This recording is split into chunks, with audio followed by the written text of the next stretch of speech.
High, I am Sneha. আজকে আমি একটু বেরিয়ে পড়েছিলাম একটু ঘুরু করতে, আর গেছিলাম আমার মাসির বাড়িতে, যেটা ছিল গোবরডাঙ্গায়। বেশি দূরে না, এই আমাদের স্টেশন থেকে আর 2টো স্টেশন পরে। তারপরে কি এই ট্রেনের সাইড সিনগুলো দেখতে দেখতে একটুখানি চলে গেলাম। আর কি দেখো কি সুন্দর না বাইরের দিকটা দেখতে, আমার তো ভীষণ ভালো লাগে এরকম ট্রেনের থেকে বাইরের দিক দেখতে। এবার কি আস্তে আস্তে পৌঁছে গেলাম।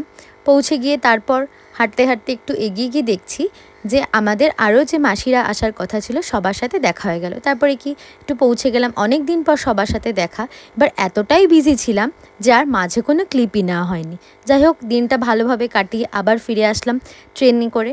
তারপরে চলে গেছিলাম, আমাদের এখানে অশোকনগর উৎসব হচ্ছে, সেখানে আজকে চন্দ্রবিন্দু এসেছিল।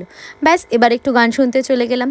এবার তোমরা যদি আমার এরকম ছোট ছোট মিনি ভ্লগ দেখতে চাও, তাহলে কিন্তু আমার এই চ্যানেলটাকে সাবস্ক্রাইব করতে ভুলো না, আর ফলো করতে পারো আমাকে ইনস্টা আর এফবিতে, যার লিঙ্ক আমি অলরেডি আমার ডেসক্রিপশানে দিয়ে রেখেছি।